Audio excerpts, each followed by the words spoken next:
Messages from Beyond.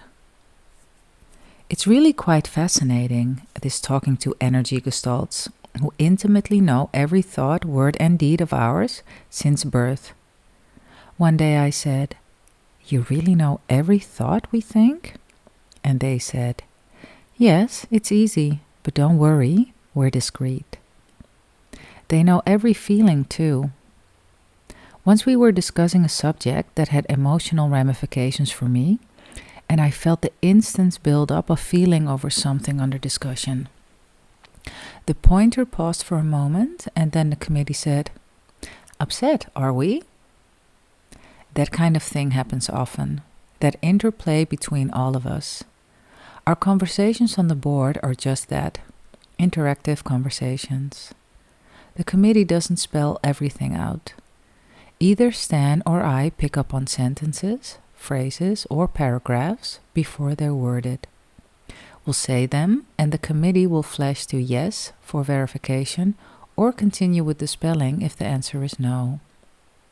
The conversations move almost as quickly as ones with our physical friends, and they are just as loaded with jokes, seriousness, prodding, and caring. Geese is what they call Stan. It's short for old geezer. They say he's been around long enough to warrant the title, and they're not simply talking about this lifetime. The committee has suggested several words be written on the board for speed, ones that they use frequently. In fact, one day they asked Stan to get a pen and bring it to the board. He returned with a magic marker and a ballpoint pen. Without identifying their types, he said, "Which do you want?" They replied, "The magic marker. Now write the word sure on the board." Just in this last year, their awareness of our exterior environment has become more obvious. One day before starting a session, Stan, an amateur photographer, set his camera for some hopeful shots of island deer. Before joining me at the board for our session, he jokingly said, while standing at the front door searching the river grass for movement, "Okay, committee, let me know when deer shows up." Then he sat down, out of sight of the door, and we commenced with our questions. About 10 minutes later, in mid-sentence, the committee interrupted with, "There are your deer, geese." Sure enough, when Stan got to the door for a clear view of the field, 2 Bambis stood looking our way. We always tape record our sessions, and sometimes it's done in a sound studio in our home. Stan, the audio technician of the family, uses a microphone attached to a boom arm that moves up and down for positioning purposes. I usually settle in before a Ouija session with a cup of tea and my list of questions, and this time was no different. I placed both items on the table next to my elbow, the same one that held the boom arm pushed back out of the way.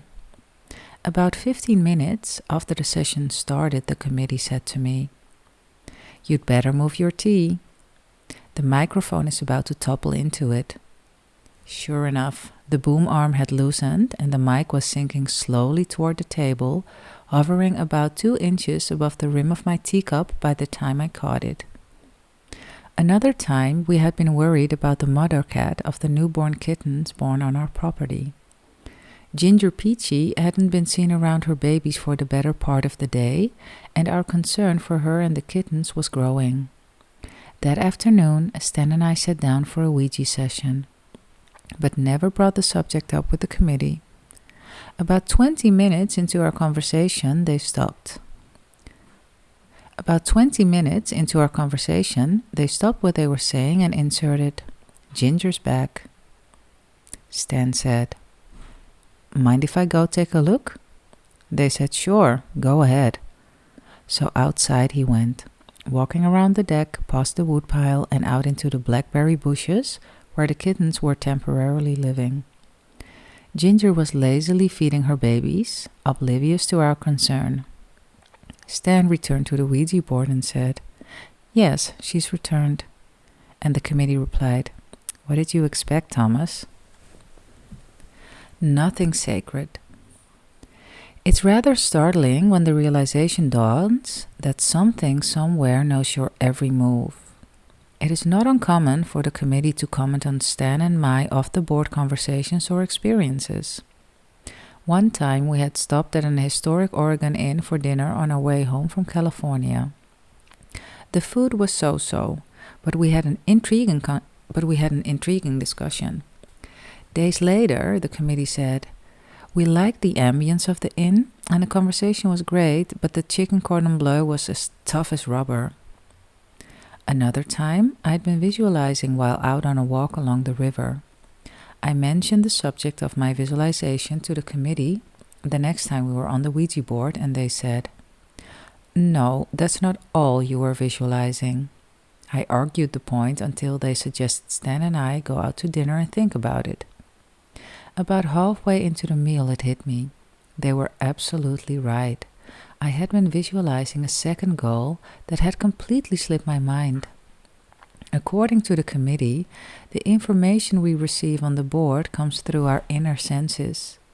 But they're very adamant that all the insights and assistance they give are available through the inner senses of the board also.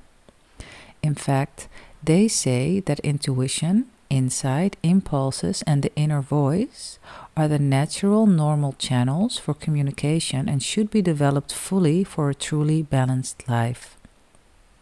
At times, they don't give us answers to specific questions, but instead suggest we listen to our inner voices. Then, when we go back to the board to report what we've heard, they'll verify whether it was indeed what was communicated and whether it was colored by our belief systems. Lately, our communication with the committee has taken an intriguing turn we never could have anticipated, if communication is what it can be called. Things happen off the board that have no seemingly direct connection with them, but like the time I was searching my mind for the name of the commonly known Italian ice cream. I was sitting in the living room after dinner one night talking to Stan across the room. It was a quiet winter evening. The house was snugly bundled up from the outside cold, and you could hear a pin drop. I said aloud, getting a kick out of it, "Hey, committee, what's the word I'm looking for?" After a few moments more of searching my mind, it clicked. "Spumoni!" I yelled. I no sooner let the word fly than we very distinctly heard in the room the clear note of a bell pealing 3 times as though to say, "Bingo!" When I brought it up later on the board, all the committee would say was, "Hehe." But the most dramatic event actually happened twice. Stan called me in Eugene from Washington one day, and our conversation involved into a discussion of the committee. Only this time our talk was quite hilarious. Stan and the committee have a running joke about them being, in Stan's words, little green trolls under the bridge, at which they pretend to take umbrage, and he had launched into a dialogue quite pointed and funny. As we were wrapping up our last chuckle, Stan said, "If this phone line goes dead, I know I'm in trouble." Instantly, the phones were disconnected. Then a month or so later, we were on the phone again, I in Washington this time and Stan in Eugene. Stan was urging me to remember to take the advice the committee had offered in response to a dilemma I was facing, but I wasn't in the mood to listen. Rather flippantly, I said, "The committee can go to hell." Stan quickly replied, "Honey, don't do it." And the phone line went dead. Later, over the Ouija board, they started the day's discussion with, "If you tell us to go to hell one more time, we will inflate your phone bill by a factor of 10. Pretty funny. But then, in all seriousness, they continued, "You two did it both times. You chose the events you wanted to experience and then put them into place. Whose reality is it, gang?" I said, "Okay, but you actually created them, right? You made the events happen." "Well," they said, "we is you." Go figure. Cosmic sidekicks. My point in telling you about the committee has a definite purpose. It's to help broaden your view, if needed or wanted, of what an inner self is and is not. Stan and I became convinced we were communicating with our inner selves. That conviction led us to reassess our interpretation or definition of an inner self because it opened our minds to possibilities never previously entertained. We've come to realize that an inner self is not detached, ethereal energy that deals in abstracts. It's not elusive, it's not just something we sense, it's not a computer-like being that simply processes information, and it's not a deity to be worshipped. Inner selves are as alive and vital as each of us. In fact, we are a portion of them, emerging into physical reality with them at our side and as close as our minds. Emerging into physical reality with them at our side and as close as our minds. They have personality, character, and humor. They don't use the camouflage of matter to create a noticeable body for themselves, but nonetheless, they are whole and complete. They are energy gestalts with a life of their own and a job to do. But then, so are we. You can take my word for it and find out for yourself. But your inner self is no different from our committee. Maybe it's a little less intrusive into physical reality, but that's all. And you may be able to make that difference a temporary one. I can't stress strongly enough that your inner self hears your every thought and word, senses your every emotion and feeling. It has to, since that's how it knows what to create in your reality. It wants the best for you, does everything it can to help you out, and cares deeply for you. You don't have to do anything special to get your inner self's attention. All you have to do is talk to it. Standing at a bus corner, sitting in deep meditation, watching a blazing sunset, it simply doesn't matter. It hears your thoughts and responds to your needs. The issue is whether or not you hear its response. One day I was in emotional turmoil and I asked the committee to tell me what to do. Nothing came through. Later, over the board, I asked if they'd heard my request. They said, of course they had, but my emotion blocked my ability to get what they were sending. See how it goes? It's up to us to make the communication work. Our inner selves do their job, and it's up to us to do ours. What I desire more than anything is to flow through life with ease, with no blocks of any significance in my way. Knowing it is possible, because I believe what Seth says, means all I need to do is learn how to do it. One piece of the puzzle, albeit a very important one, is to hear more fully the guidance that can take me where I want to go effortlessly. Same for you. Hearing our guidance doesn't necessarily mean a news bulletin is broadcast across the screen of our mind. Oh, if only that were the case. But it's usually more subtle. The flitting thought, suggesting an immediate course of action be undertaken, the light bulb that illuminates a new idea, the sense that something is amiss, the feeling that everything is under control. Remember, your inner self extends itself into your reality via the inner senses and shares your conscious mind so naturally it uses your mind to communicate data. One time I picked up the phone to dial Stan, and there he was, already on the line and wondering how I knew who he was calling since the phone hadn't rung. Another time I was walking by our front door and on impulse opened it. Perched on the porch was one of our kittens, patiently waiting the removal of the barricade that kept her from the comfort of the couch pillows. These types of events happen to us all the time. Gee, what coincidences. Or are they updates from our inner selves about our psychic environments?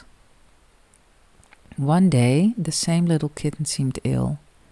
After reviewing her symptoms with the veterinarian, she strongly suggested I bring Miss Motley to the office, saying that what I described sounded life-threatening.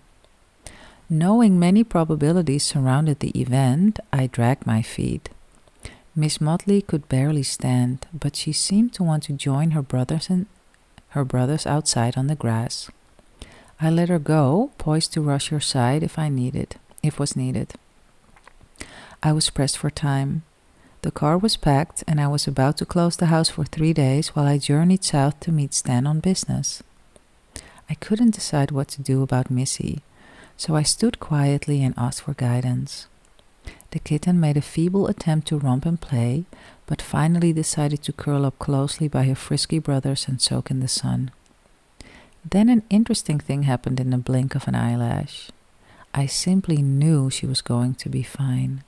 I've never felt so sure about the outcome of anything so potentially serious.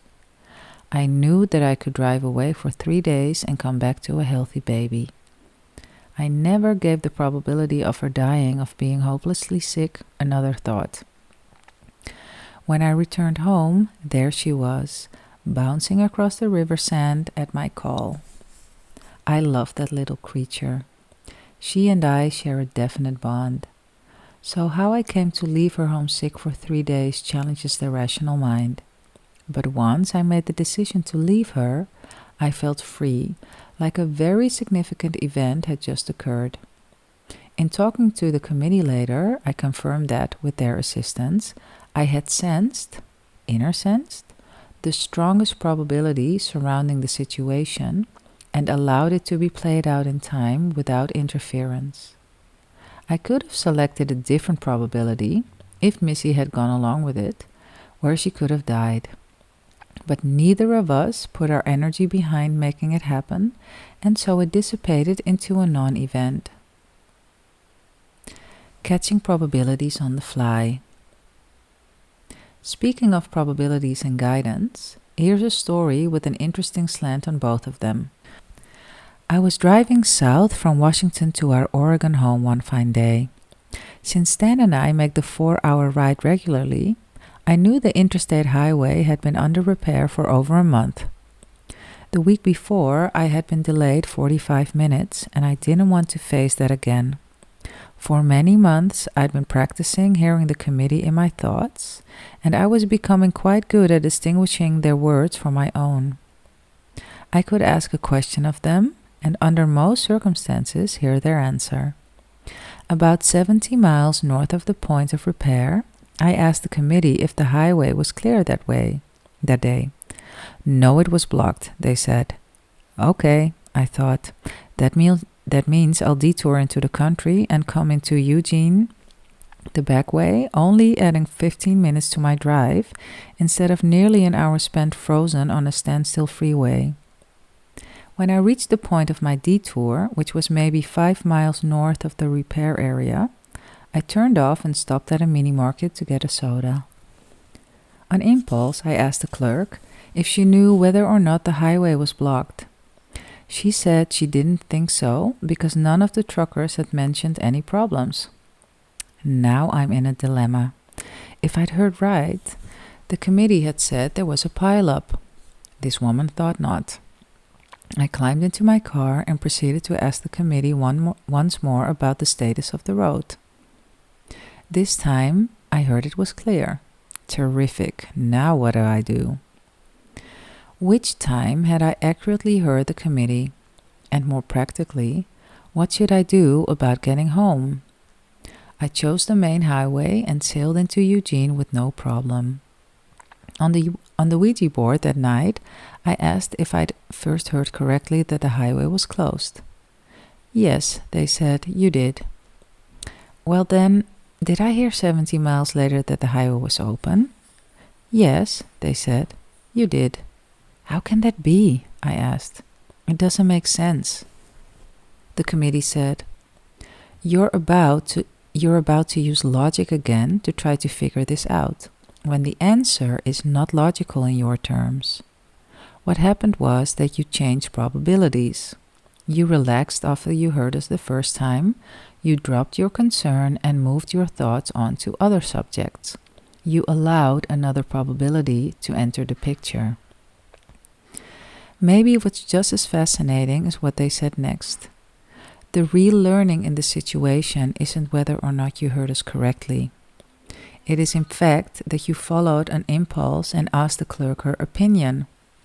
By so doing, you brought new data into your conscious awareness that was meant to assist you in making your decision.